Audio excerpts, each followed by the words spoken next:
Hello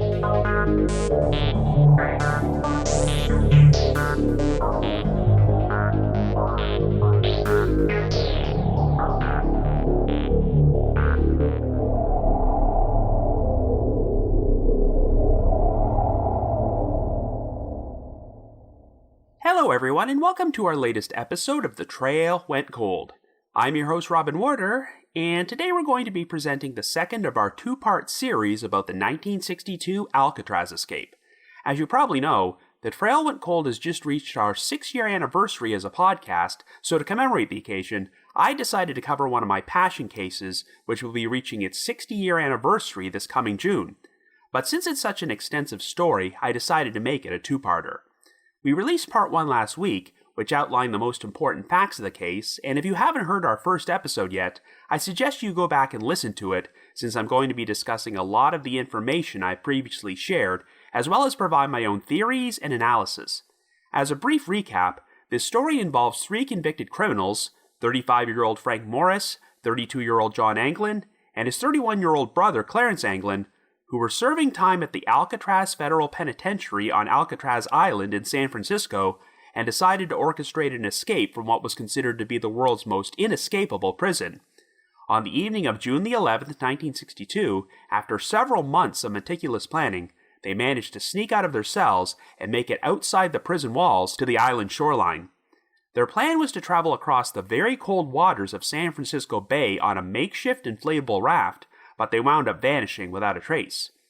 After the escapees were discovered to be missing the following morning, a massive search effort was launched, but even though some of their personal items were found in the bay, it could never be officially confirmed if the 3 convicts made it to the mainland or drowned before their bodies were carried out into the Pacific Ocean. The authorities have always held the latter position, but over the past 6 decades, evidence has surfaced to suggest that one or more of the escapees managed to survive and get away with it. There have been a number of different leads and theories, some of which contradict each other, so we're going to explore all of them on this episode. So without any further ado, I now present part 2 of our series about the Alcatraz escape.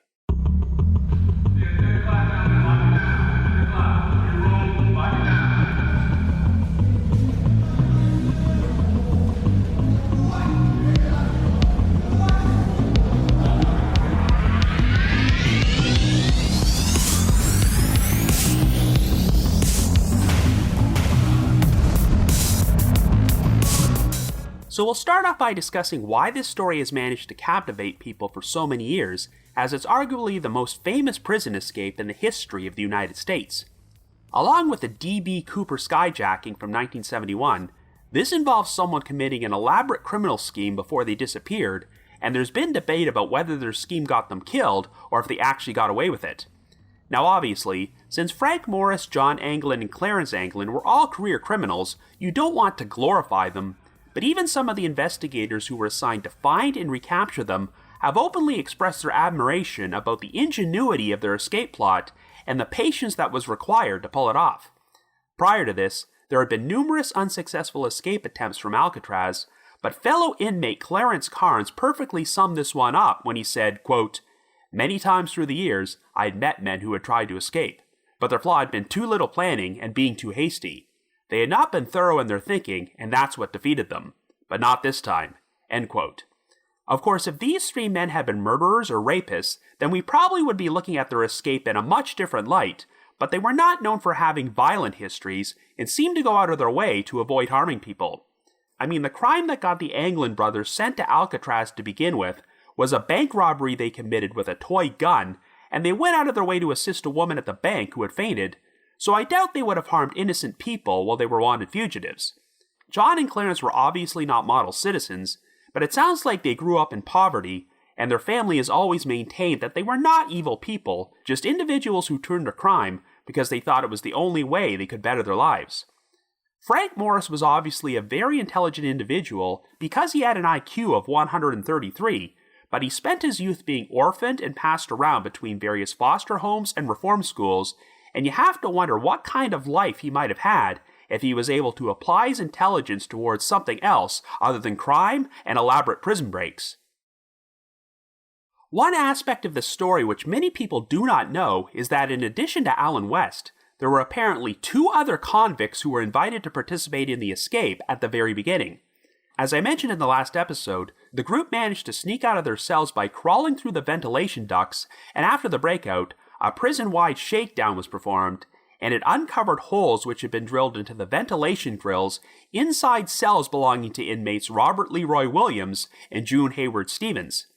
While Williams always denied any involvement in the escape plot, Stevens did admit that he had been part of it until Morris asked him to withdraw about 5 months before the escape took place. The big issue is that while Morris, West, and the Anglins all had cells on the ground level of the cell house, the cells for Stevens and Williams were located on the 3rd tier, so if they dug through their vents, there was a greater risk that loose sections of cement could fall onto someone and blow the entire plan.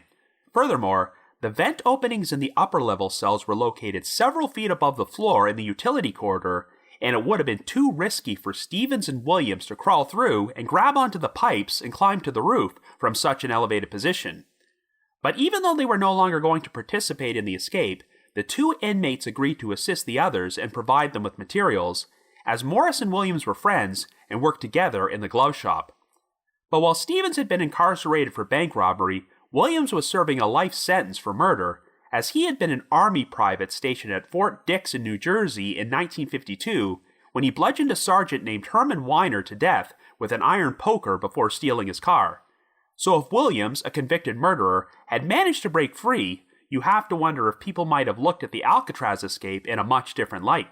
Anyway, before I talk any more about this story, I need to mention that there was another escape attempt from Alcatraz which took place nearly 25 years earlier and doesn't get nearly as much attention as this one. Yes, the consensus is that the escape was unsuccessful, but since the 2 inmates were never found, it is technically still unsolved. This incident took place on December the 16th, 1937, and was only the 2nd documented escape attempt from Alcatraz since it opened. The convicts were a pair of bank robbers, 25-year-old Theodore Cole and 31-year-old Ralph Rowe, who had been assigned to the prison's mat shop. Sometime between 1 and 1:30 p.m., they managed to break out of there by cutting through 2 iron bars and 3 glass window panes before they made it to a high-wire fence and used a stolen wrench to cut through a lock on the gate. The duo's absence was noticed during the next head count, and the wrench was soon discovered on one of the island's beaches, where they had presumably entered the water. It's believed that they were attempting to use some tires and fuel canisters from the mat shop as flotation devices, but in spite of an extensive search effort, no trace of Cole and Rowe was ever found. This particular day had some very thick fog and strong tides, and the temperature of the water in San Francisco Bay was between 46 to 58 degrees Fahrenheit. Given the conditions, there really wouldn't be any reason to believe that the 2 escapees survived or that their bodies were not carried out into the Pacific Ocean. But on April 29, 1941, the San Francisco Chronicle published an article which stated that Cole and Rowe were alive and living in South America. The article also reported that in July of 1938, 2 inmates in Alcatraz had received a letter from the duo which contained the prearranged code words, "Business was good in July," to confirm that they had successfully escaped. It's unclear how much this lead was followed up on, because it seems like everyone pretty much forgot about it for the next 4 decades. The Cole-Rowe escape was briefly mentioned during the Unsolved Mysteries Alcatraz special, where they said that a reporter had recently uncovered the aforementioned San Francisco Chronicle article in the archives. Personally, I think it's very unlikely that Cole and Rowe survived, as it sounds like it would have been pretty much impossible for them to make it across the bay in those weather conditions without the aid of a boat or a raft. However, it is interesting that the alternate explanation is that they escaped to South America, because as we're going to talk about in a little while, one of the most prominent theories in this case is that the Anglin brothers managed to escape there. Also, the story about Cole and Rowe contacting other inmates in Alcatraz with a prearranged code to confirm they survived parallels Clarence Carnes' claim that he received a postcard containing a code from the escapees in 1962. Theoretically, if Carnes made this whole story up, he could have gotten the idea from the previous escape attempt. While the Cole-Rowe escape did require some planning, it was nowhere near as meticulous as the 1962 Alcatraz escape, which likely explains why it didn't capture the same amount of attention. The 1962 escape was a pretty huge news story, and its legend would be spread when it was the subject of the hit 1979 movie Escape from Alcatraz. The film was directed by Don Siegel and starred Clint Eastwood as Frank Morris, Fred Ward and Jack Thibeault as the Anglin brothers, and Patrick McGoohan as the prison warden. It portrays many of the details of the escape fairly accurately, but like most movies based on a true story, it takes some dramatic liberties. Given that the film's protagonists are a trio of criminals trying to break out of prison, I'm sure they needed to find a way to make the characters sympathetic and compel the audience to root for them, which is probably why Patrick McGoohan's warden character is portrayed as a sadistic brute. It's interesting how the character is not given a name in the film and is simply credited as warden, which may have been done for legal reasons. At one point, the warden makes reference to his predecessors and says the name Blackwell, and Olin Blackwell was the real-life warden of Alcatraz when the escape took place in 1962. But in actuality, Blackwell was considered to be the least strict warden in Alcatraz's history, so it sounds like he was nothing like McGoohan's character, and Blackwell was also out of town on vacation when the escape happened. Early on in the movie, they established the warden as the villain by having him take away painting privileges from an inmate named Chester Doc Dalton, which causes him to have a breakdown and chop off his own fingers with a hatchet in the woodshop. The character of Doc is played by Robert Blossom, who is best known for his role as Old Man Marley, aka the South Bend Shovel Slayer in Home Alone, but he is a complete fabrication and did not actually exist. I do think it's possible that Doc might have been loosely inspired by Leon Whitey Thompson, an Alcatraz inmate from that time period who was a painter, and claimed during an interview on Unsolved Mysteries that he helped Morris mix flesh tones for the dummy heads. Interestingly enough, Doc's scene in the woodshop was inspired by a real-life incident involving a schizophrenic Alcatraz inmate named Rufy Percival who had a meltdown and chopped off his own fingers in 1937. Escape from Alcatraz was originally supposed to end with the discovery of the dummy heads in the inmate cells, but Clint Eastwood insisted that they film an additional epilogue in which the warden discovers a small plant called a chrysanthemum during the search of Angel Island. Since the character of Doc had given a chrysanthemum to Frank Morris in a previous scene, this is supposed to imply that perhaps the inmates made it across San Francisco Bay, but of course, the scene is a complete fabrication and never actually happened. It's also worth noting that the Alan West character in the film, played by actor Larry Hankin, has been renamed Charlie Butts. West/Butts is portrayed as a dim-witted weakling who chickens out on the escape attempt, but even though the official story is that West couldn't fit through the hole in his cell, there are some people who have speculated that the real reason West did not participate in the escape was because he got cold feet. In addition, Escape from Alcatraz also has a fictitious African-American character named English, played by Paul Benjamin, who works in the library and befriends Morris, and you can tell that the character is based on Clarence Carnes.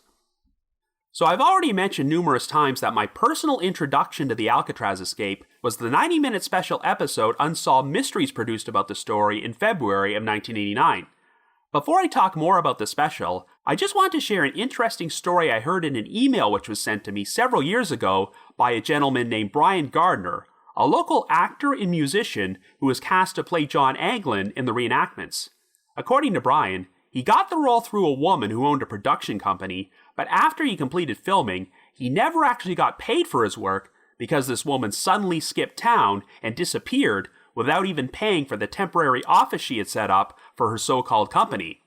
So I guess you could consider this whole situation to be an unsolved mystery within an unsolved mystery. Anyway, the Alcatraz special contains interviews with a number of former guards and FBI agents who worked on the investigation, and the majority opinion from them is that the escape was unsuccessful and Morris and the Anglin brothers drowned before they made it out of San Francisco Bay. But of course, you would pretty much expect them to take this position in order to protect Alcatraz's reputation as a truly inescapable prison. If it was ever conclusively proven that any of the men survived and managed to get away and evade the law for decades, I'm sure the authorities and prison officials would have considered it to be a major embarrassment. It seems likely that most of the other inmates at Alcatraz at that time were well aware that an escape plan was taking place, and remarkably, they managed to keep their mouths shut and prevent the guards from finding out. Conspiracy theories have pushed forward the idea that perhaps some of the guards were in on it and could have been bribed to look the other way, though this has never been substantiated. But even if the guards weren't crooked, the escape attempt still wouldn't reflect all that well on them, as it suggested they were incompetent at their jobs. The authorities were reportedly flabbergasted once they learned that the guards had authorized Alan West to hang up blankets while he was painting the top tier of the cell block, since that gave the escapees a private space to construct the equipment they needed for their escape and cut out the ventilation duct which allowed them to climb to the roof. It's possible that prison officials were so convinced it was impossible to make it off Alcatraz Island and survive a trip through San Francisco Bay that they became complacent about the security measures. Now, the one interviewee from the Unsolved Mysteries special who was adamant that the 3 convicts survived was Don DeNevy, who was a psychology professor at Merritt College in Oakland at that time. DeNevy had completed a manuscript about the escape with Clarence Carnes, who died only 3 months before the special aired, and the manuscript would eventually be turned into the book Riddle of the Rock, The Only Successful Escape from Alcatraz, which was released in 1991. I wanted to read this book in preparation for this episode, but sadly, it seems to be out of print. It stands out among other books about the Alcatraz escape because it provides a first-hand account from someone who was directly involved, and based on the information Carnes shared with him, DeNevy was convinced that Morris and the Anglin brothers got away with it, and he's continued to share that position while interviewed in other TV specials about this story. Of course, the flaw in DeNevy's logic might be that Carnes was a criminal who spent most of his life in prison and was once diagnosed as having a psychopathic personality, so you can't be certain that everything he shared was completely truthful. I just mentioned that Carnes claimed he received a postcard from the inmates containing code words which confirmed their escape, but it does not sound like there was any independent verification that this postcard existed. And it was Carnes who spread the story that Ellsworth Bumpy Johnson arranged for a boat to pick up the escapees in San Francisco Bay. If there was one Alcatraz inmate who might have had the influence to do something like that, it was Bumpy Johnson, but the question is, would he? Even though Johnson had a reputation for sticking it to the system, would a crime kingpin from Harlem really be that compelled to help out a trio of white criminals who grew up in the South? Incidentally, in July of 1980, NBC released a 2-part miniseries titled Alcatraz, The Whole Shocking Story, which was based on DeNevy and Carnes' manuscript. Carnes was the lead character and portrayed by Michael Beck, best known for playing the lead role in the cult classic The Warriors, and while Part 1 covered the Battle of Alcatraz from 1946, Part 2 focused on the 1962 escape. The series actually ends with Morris and the Anglins being rescued by Bumpy Johnson's boat and treats the scenario as a confirmed fact, but a number of people openly disputed Carnes' claims and are skeptical that Johnson was involved in the escape. And here's one more interesting tidbit about Clarence Carnes. When he passed away in 1988, he was originally buried in a pauper's grave, but a prominent criminal who had become friends with Carnes while they were serving time in Alcatraz paid to have his body exhumed and transported to a cemetery on land belonging to the Choctaw Nation of Oklahoma, where he was buried in a lavish $4,000 bronze casket. And this criminal was none other than notorious organized crime kingpin James Whitey Bulger, who was an inmate at Alcatraz in 1962 and was transferred to another prison only 1 month after the escape took place. As you might know, after he became a wanted fugitive decades later, Bulger spent nearly 12 years on the FBI's 10 Most Wanted list until he was apprehended in 2011. Following his incarceration, Bulger sent letters to John and Clarence Anglin's nephews, Ken and David Widener, and told them that he became acquainted with the brothers on Alcatraz, and when he learned they were planning to escape, he gave them advice on how to navigate the currents of San Francisco Bay and how to survive as a fugitive. Bulger claimed he told them that the only way to remain free when you're on the run from the law was to cut all ties with your previous life, and as we're going to talk about in a little while, there's always been debate about whether John and Clarence were able to do that.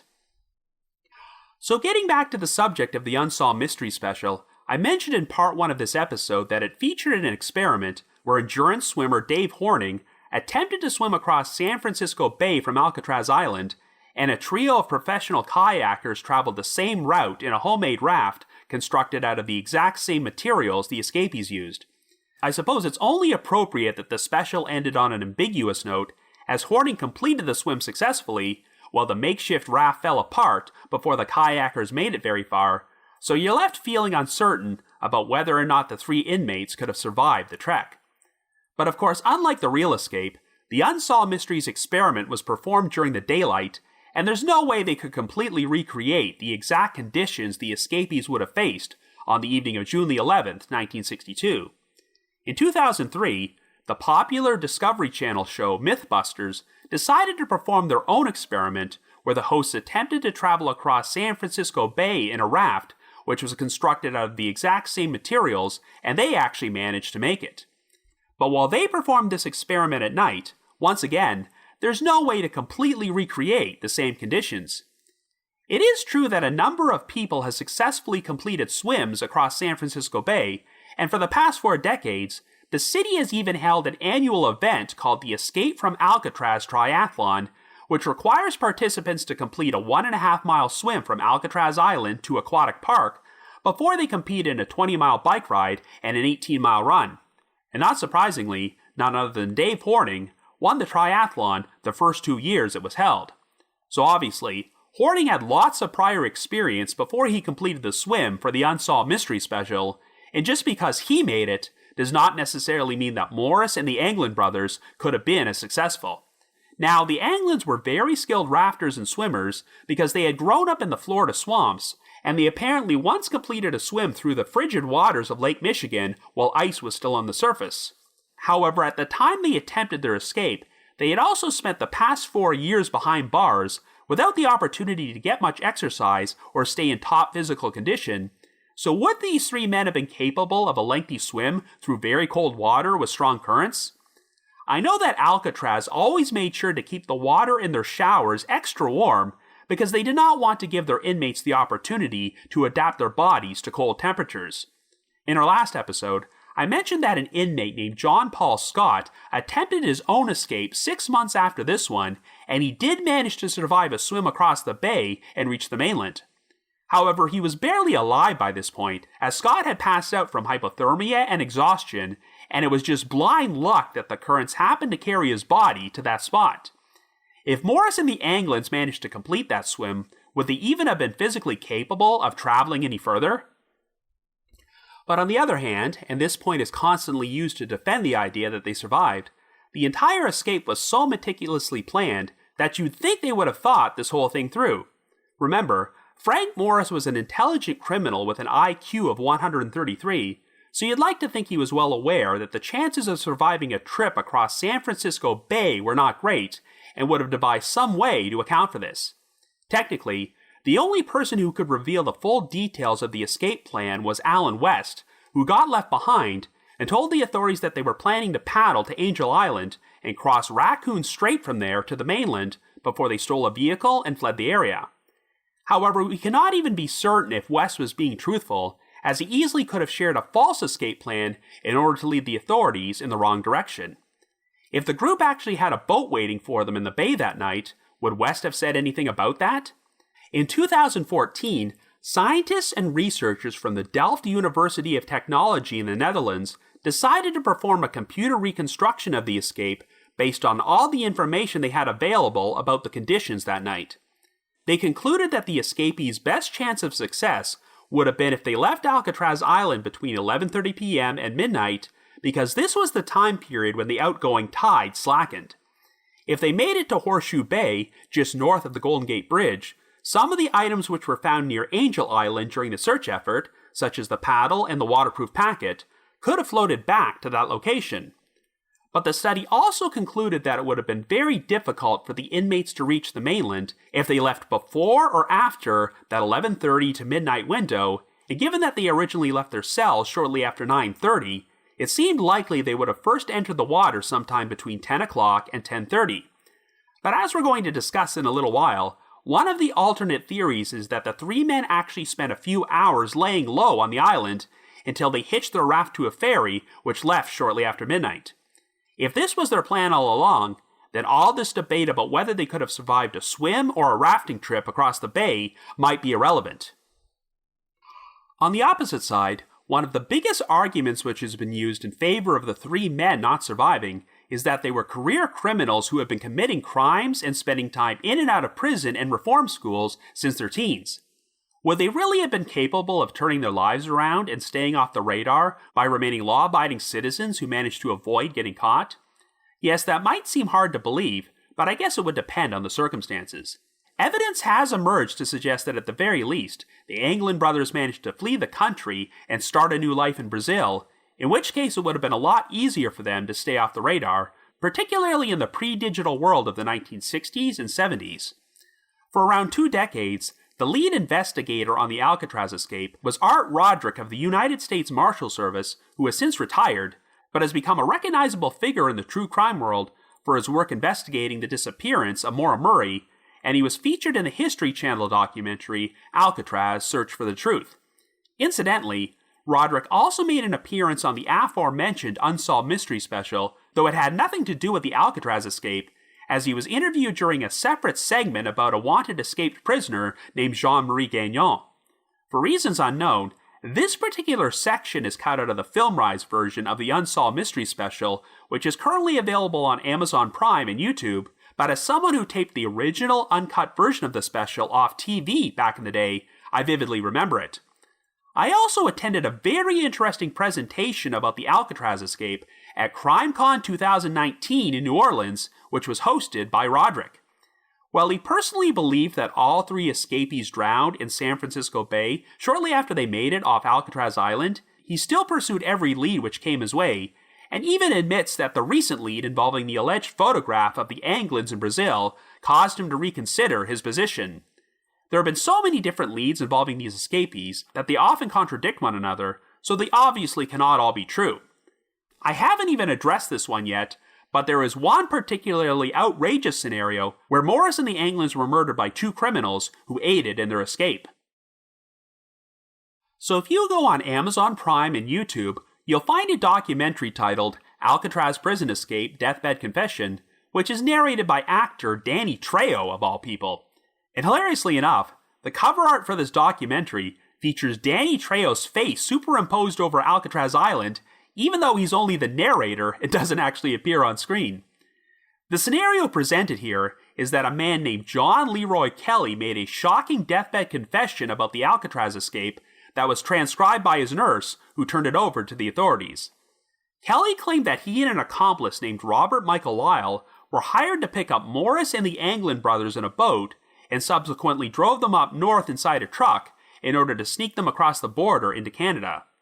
However, when they reached an area outside Seattle, Washington, Kelly and Lyle decided to pull over at a park next to the highway and fatally shot the 3 escapees before burying their bodies.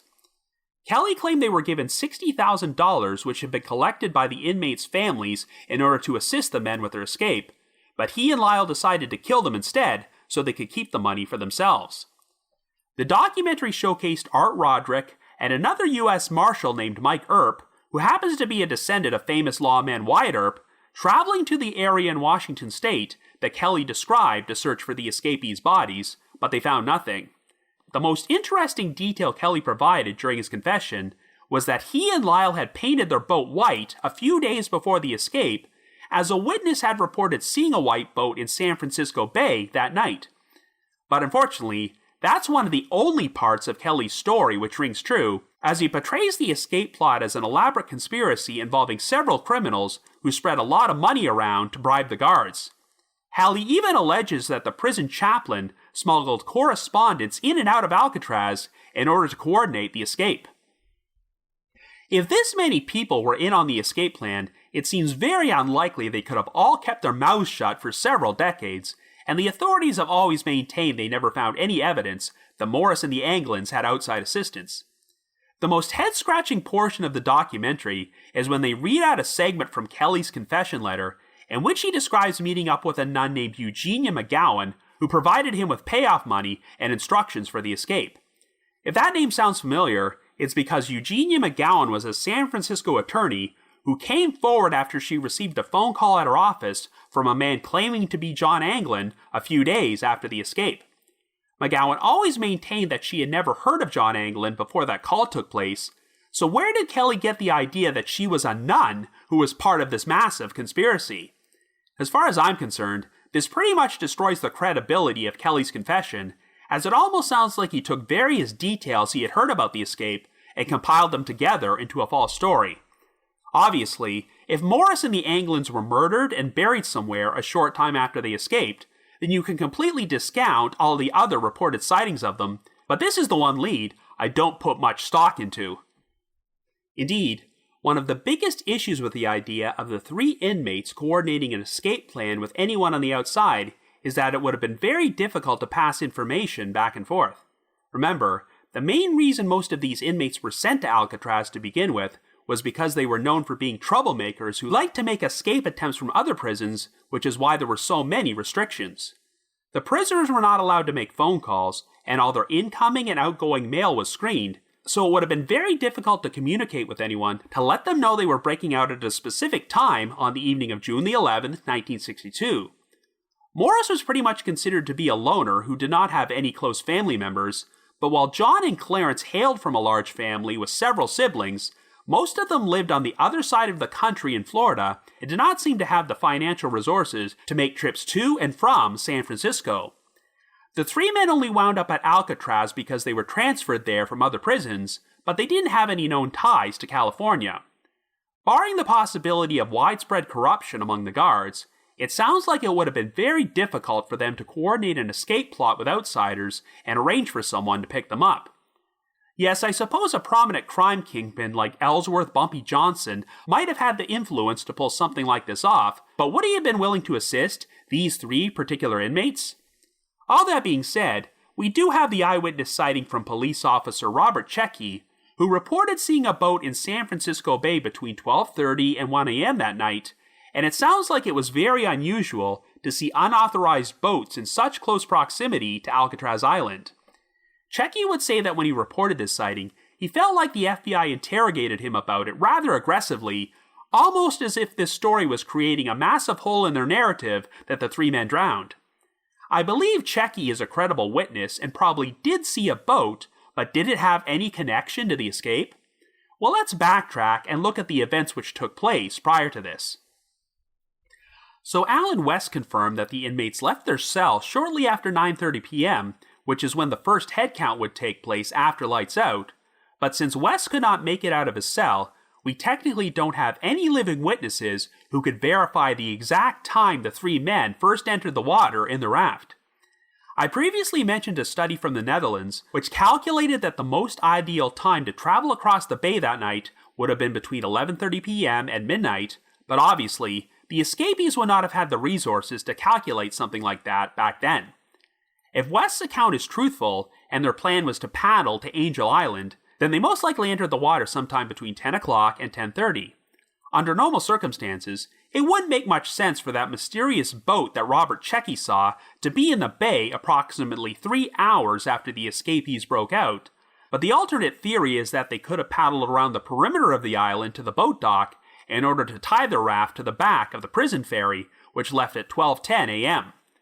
This idea is supported by the fact that some electrical cord was reported stolen from the boat dock that night and never recovered, an important detail which did not seem to get discussed that much until the release of the History Channel documentary in 2015. Now, it probably would have been very difficult for the ferry to tow the raft all the way to the dock on the mainland without the escapees being seen, but since they passed by the area where this other boat was seen, they could have detached themselves from the ferry and paddled the rest of the way over there if the boat was planning to pick them up. We know that some of the items which belonged to the inmates, including a paddle and some life vests, were found scattered throughout the bay, but the item which stood out the most was the waterproof packet containing photos, names, and addresses which belonged to the Anglins. A lot of the investigators who worked on the case believe that this was the strongest piece of evidence the men did not survive, because having been incarcerated for the past 4 years, this was pretty much all John and Clarence had, so these items might have been valuable enough for them to risk their lives to save.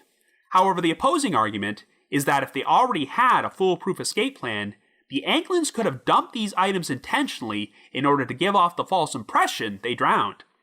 But I guess it's also possible that they simply lost the packet without realizing it, since they were out there escaping for their lives in cold water while it was dark. It seems like the biggest source of controversy is whether or not the homemade raft they used was ever found.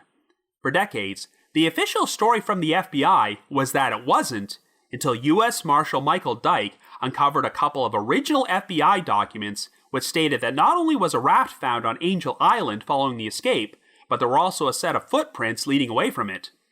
I mean, I could accept that the men drowned and the empty raft floated to the island on its own, but the footprints are harder to explain. For years, the FBI also maintained that no vehicles were reported stolen from the area during this time period, but contemporary documents and newspaper articles indicate that there was a theft involving a blue Chevrolet, which matched the description of a car containing 3 men, which reportedly ran another motorist off the road. I mean, it's possible this stolen car has nothing to do with the escape, but you have to wonder why the blue Chevrolet, the discovery of the raft, and the footprints weren't made into a much bigger deal, as that information would have been very useful for the public to know in case they could provide any tips to investigators.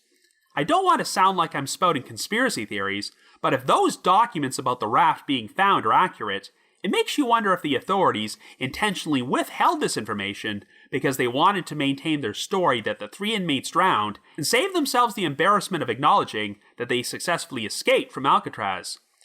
But given that Alcatraz wound up closing its doors anyway less than 1 year later, it seems counterproductive to keep up this facade just to protect the prison's reputation.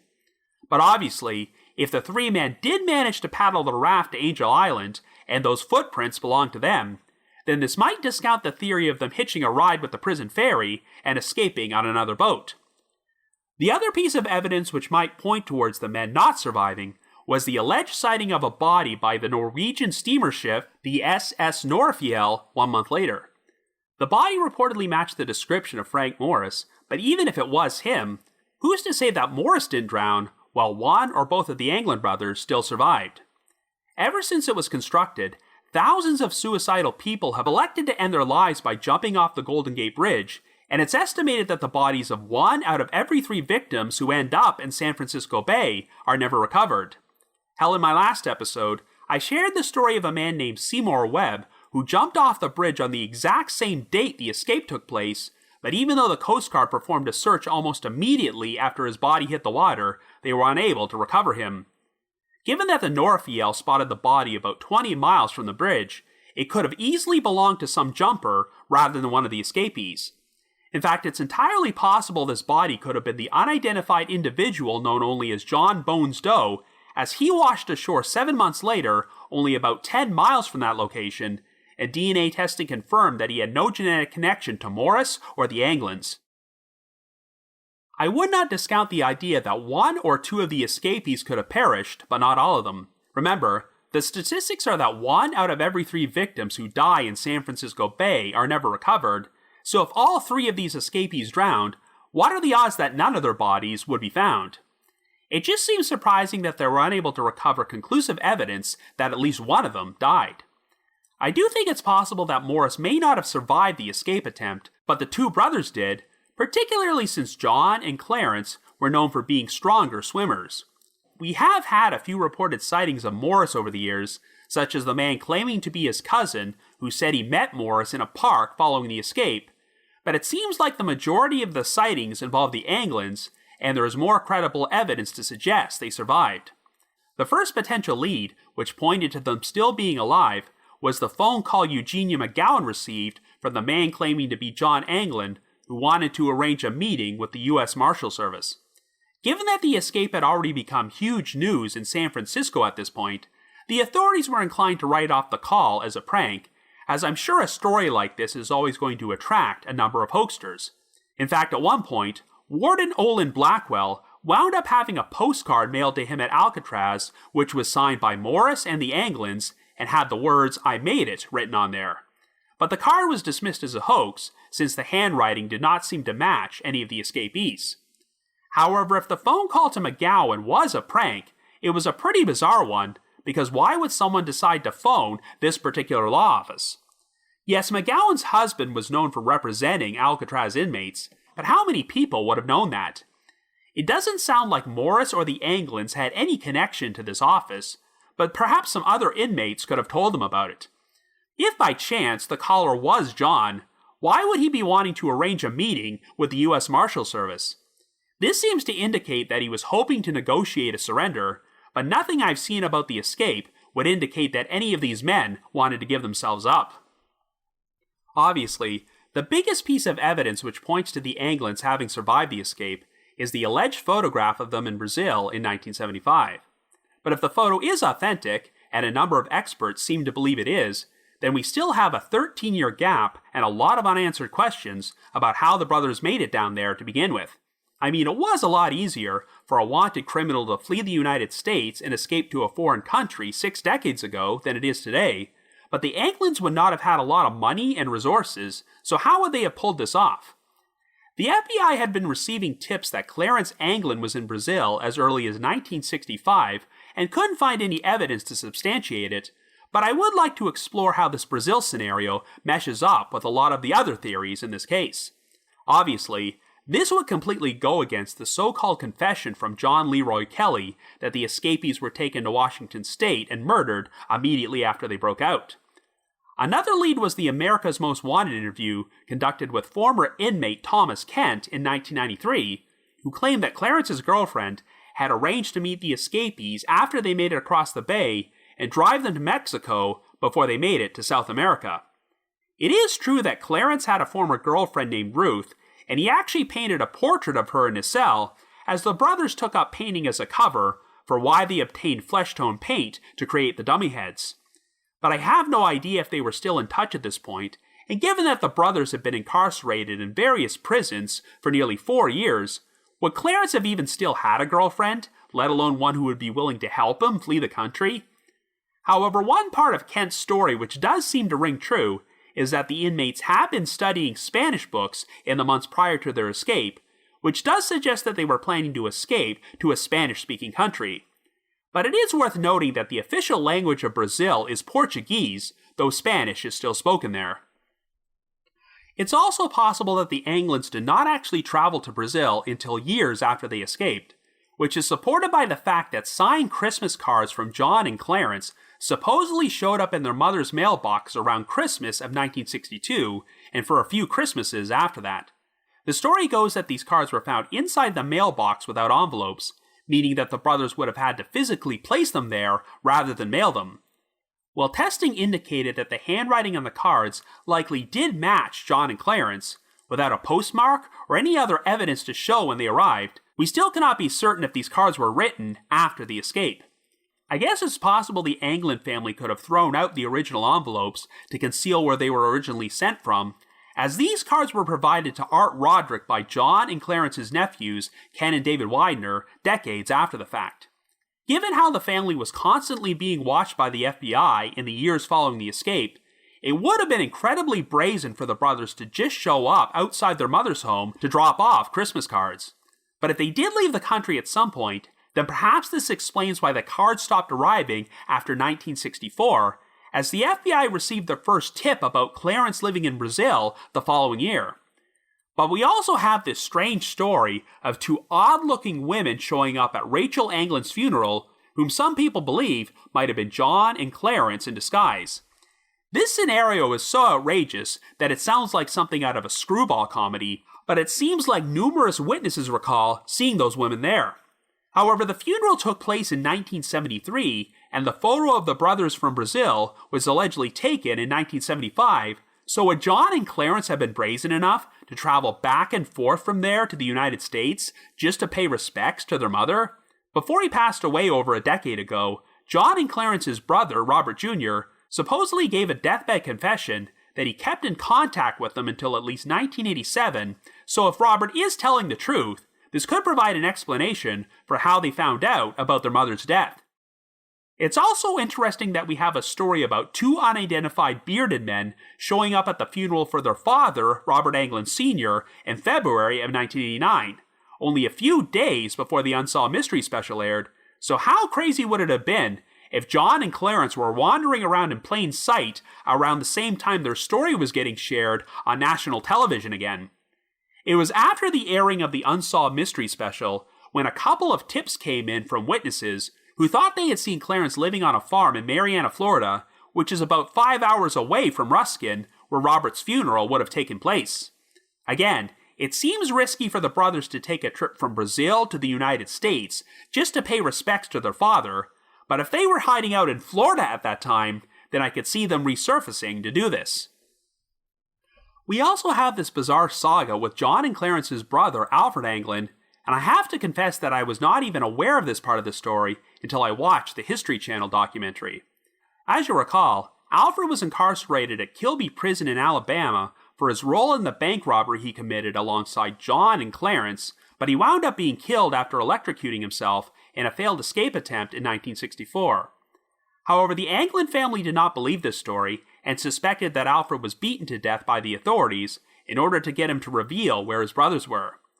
Now, when Alfred was exhumed and a new autopsy was performed, it did not show any signs of trauma to indicate he was the victim of foul play, and I do think that the story about Alfred's conversation being bugged when he told his parents he knew where John and Clarence were does seem a bit far-fetched. But on the other hand, I do think it's odd that Alfred would attempt to break out of prison only a few weeks before he was scheduled for a parole hearing. It is possible that there's more to the story about Alfred's death than an accidental electrocution, but if he really did know John and Clarence's whereabouts, I have to wonder how they would have been communicating with him while he was incarcerated. Granted, I'm guessing that Kilby Prison would not have had the same level of restrictions as Alcatraz, so perhaps the brothers were able to mail Alfred coded messages about what they were up to without the authorities catching on. Even though some members of the family were criminals, it sounds like the Anglins were pretty close and tight-knit, so it would not come as a surprise if at least some of them knew more information about John and Clarence than they were letting on. Remember, the photographs of the two brothers in Brazil were supposedly provided to the family in 1992, yet no one told the authorities about them until Ken and David Widener turned the photos over to Art Roderick 2 decades later. The rationale was that the authorities had spent so much time watching over and harassing the family that they developed a mistrust for the U.S. Marshal Service, but by 2015, most of the Anglin siblings had passed away, so Ken and David just wanted their mother, Marie, as well as their aunt, Merle Anglin Taylor, to finally have some conclusive answers. The impression I get is that Marie and Merle genuinely have no idea what happened to John and Clarence, and any family members who might have had knowledge of their whereabouts or even assisted them have since passed away and will no longer face any possible legal repercussions for their actions. So we've had a couple of experts, as well as the AI company iDenTV Limited, conclude that there's a good chance that the two men in the photo are John and Clarence Anglin, though no one can say that with 100% certainty. Personally, just from looking at the photo, I don't really have a strong opinion one way or the other, because the picture was taken from a distance and both men are wearing sunglasses. Before that, the most recent photos of the Anglin brothers were mugshots taken about 15 years earlier, but while you can't really draw any conclusions by comparing them with the naked eye, facial recognition software has determined that they have very similar features and are a fairly strong match. Unfortunately, the individual who provided that photo, Fred Breezy, has been dead for over 2 decades, but at the very least, experts do believe that it was taken sometime during the mid-1970s, and the additional photos he provided of the farm that the Anglins were supposedly living on do give off the strong impression that they are in a foreign country outside the United States. It was established that Breezy did take trips to Brazil during this time period as part of the drug smuggling ring he was involved with, so if by chance he decided to take a photo of 2 random dudes down there, hold on to it for 7 years, and then provide it to the Anglin family with a false story about these guys being John and Clarence, then that's one hell of an elaborate con job.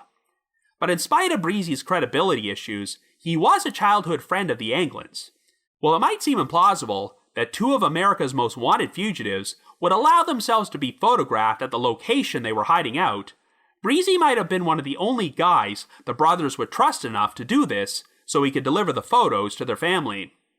While Breezy did not actually get in touch with the Anglins until 2 decades later, it's worth noting that he was arrested and received a 15-year prison sentence for drug trafficking not long after this alleged encounter in Brazil took place, so that might explain why it took so long for him to give them the photos. Since the Widers produced an audio recording of Breezy sharing the whole story with the Anglin family, we know that at the very least, they are telling the truth about how they obtained these pictures. It's just a matter of whether or not Breezy himself is lying.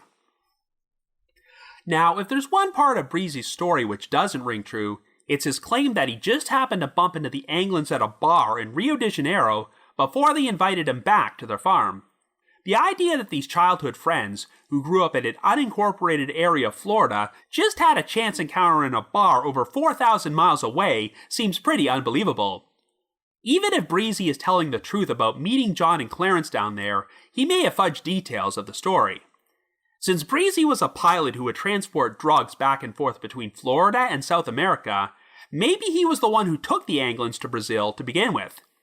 Even if Breezy didn't do it immediately following the escape, the brothers could have spent some years hiding out in the US, which would account for the Christmas cards showing up in their mother's mailbox, and then Breezy gave them safe passage out of the country. I mentioned earlier that one of the biggest arguments which has been used against the idea that the Anglins or Morris survived the escape is that they were all career criminals who had an extensive history of being in and out of jail, yet they somehow managed to avoid getting caught for other crimes after they broke out. Well, if John and Clarence made it to Brazil, maybe they did manage to finally go straight and live quiet lives on the remote farm. Or if they continued to be involved in criminal activity, the American authorities never found out about it because they were on another continent so far away. I mean, say what you will about these guys, but they were not dumb people, and may have had enough self-awareness to know that since their escape received so much publicity, it would be in their best interest to keep their noses clean and not attract any attention if they wanted to remain free. Now, one detail about Breezy's story which has never been made clear is if the Anglin shared information about what happened to Frank Morris. Since he wasn't as strong a swimmer as the brothers, it's possible that Morris may have drowned in San Francisco Bay during the escape attempt, but if all three of them made it to the mainland, perhaps they just went their separate ways and Morris did his own thing. Allen West did imply that once they fled the area, they were all going to split up in different directions, which would make sense, since the authorities would be on the lookout for a group of escaped convicts. Since John and Clarence were considered to be inseparable, it seems likely they would stick together no matter what, and they seemed to care enough about the rest of their family that I could see them attempting to make contact over the years to let them know they were alive. But Morris was pretty much considered to be a loner who had no strong family ties, so if he decided to go off on his own, for all we know, he could have lived out the rest of his days in seclusion before he died of natural causes somewhere. All that being said, even if you believe the theory that Breezy played a role in getting the Anglin brothers out of the country by flying them to Brazil, there are still a lot of gaps to fill in about how they got from point A to point B. In order for any of this to happen, the Anglins still had to survive their trek across San Francisco Bay after they left Alcatraz Island, and somehow make it out of the area without being caught by the authorities. Even though the brothers apparently hinted that they got off the island by hitching themselves to the back of another boat, Breezy claimed that they never provided him with any other specific details about their escape. So if that mysterious boat that Robert Checky saw in the bay was there for the express purpose of picking up the escapees, who arranged for that to happen? As compelling as that alleged photo of the Anglins in Brazil might be, it was supposedly taken in 1975, a full 13 years after the escape took place, so if the photo is legitimate, there are a ton of unanswered questions. I suppose the last piece of evidence we have to talk about is the letter which was sent to the San Francisco Police Department in 2013, where the writer claimed he was John Anglin and that he was dying of cancer and wanted to negotiate his surrender in exchange for medical treatment. The writer claimed that Frank Morris died in 2008 and Clarence Anglin died in 2011, which, if true, meant they all managed to live the last 4 or 5 decades of their lives as free men. However, the existence of this letter was not made public until 2018, so if the writer was John Anglin and he really was suffering from cancer, then the chances of him still being alive at that point were not good. I know that Ken and David Widener openly expressed their unhappiness because they only learned about this letter at the same time the general public did, and were not told about it when they came forward and shared their new evidence with the U.S. Marshal Service in 2015.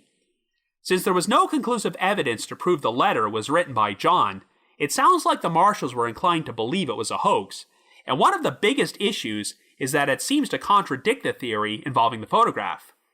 Remember, the writer said he lived in Seattle in the decades following the escape before he relocated to North Dakota and California, but there's no mention at all of Brazil.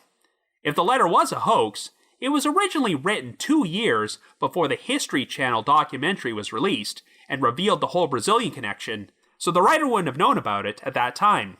It's also interesting that the writer mentions living in Seattle, because we have that alternate theory about the 3 inmates being murdered by John Leroy Kelly just outside Seattle immediately following their escape. But let's just assume the letter is legitimate and the writer was John Anglin. Even if he had been hiding out in Brazil with his brother, he could have intentionally lied and left that part out. One thing which often happens with criminals is that if they manage to get away with a successful crime, particularly a high-profile one, it can drive them crazy that they're unable to tell anyone about it.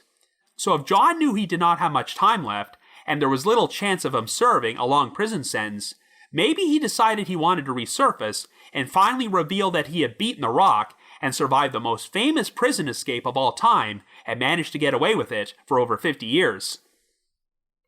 So where do I personally stand on the whole issue? Well, I have to be honest, back when I first became familiar with this story after watching the Unsolved Mysteries special 33 years ago, I was inclined to believe that none of the 3 escapees made it, and they all drowned in San Francisco Bay. This may have had something to do with the fact that most of the people interviewed on the episode were either affiliated with law enforcement or were former prison guards, who stuck to the narrative that the escape was an unsuccessful one and made very valid points about why it was unlikely that the 3 inmates made it.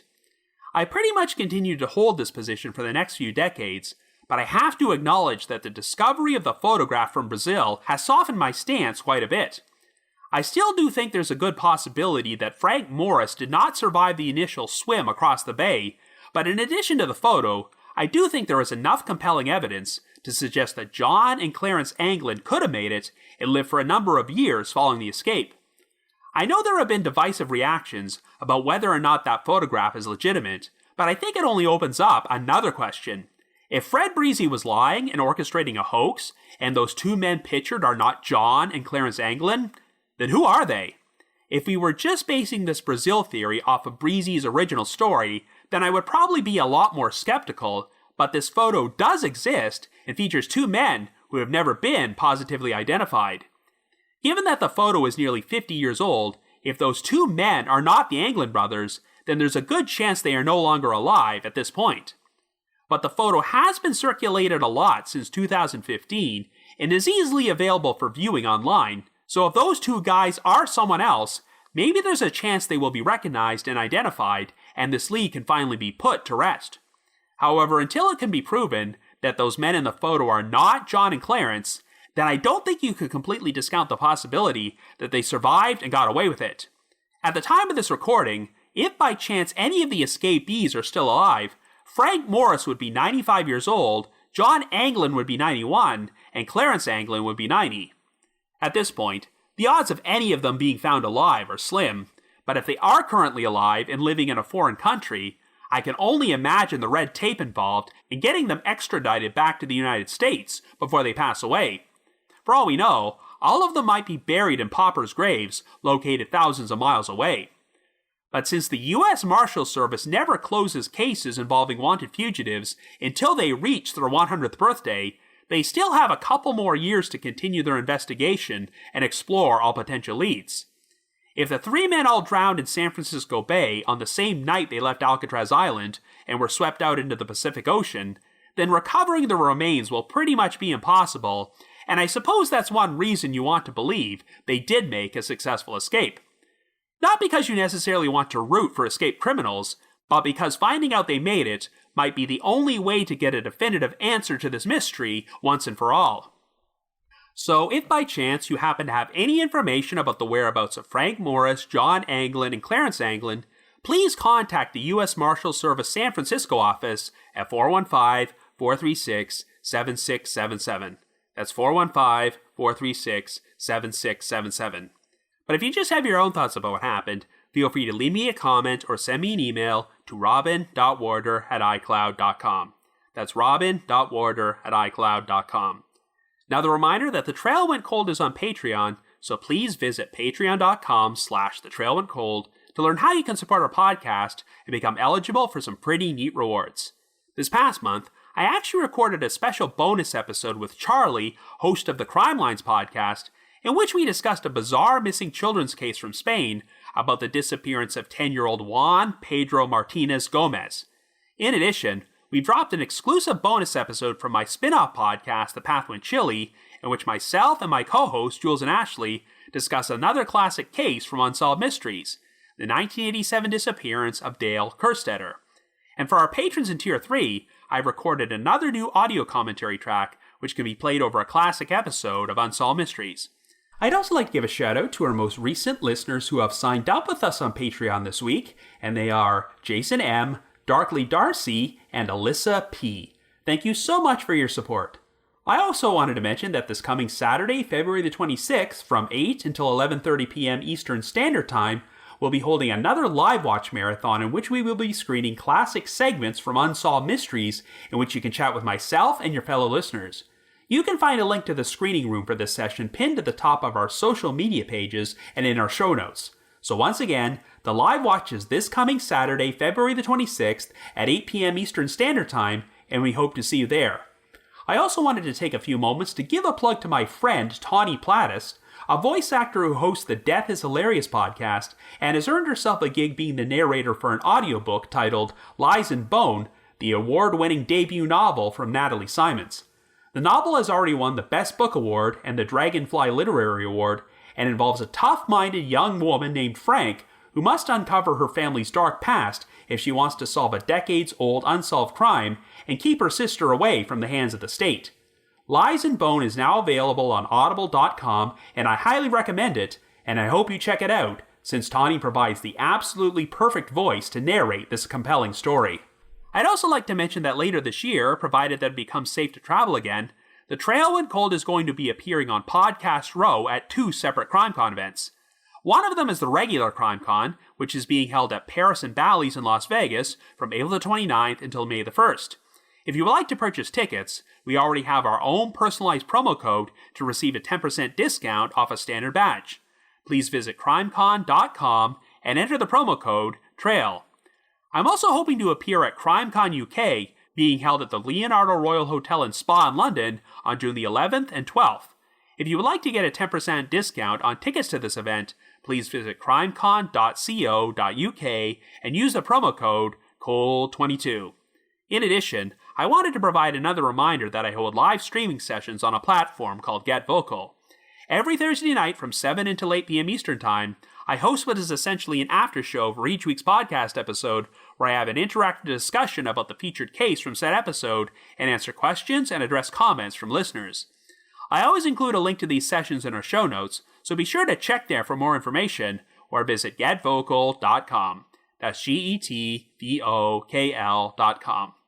I just wanted to give another shout out to my supporters at the Unsolved Mysteries message board at the Sitcoms Online forum and the Unresolved Mysteries subreddit. Of course, I also need to provide a big thanks to McGill Foote, who edits and assembles this podcast together for me, and Vince Nitro, who composes the eerie music you hear on every episode. They've both been with me on this podcast for the entire 6 years and provided tremendous support, and I never would have gotten The Trail Went Cold off the ground without them.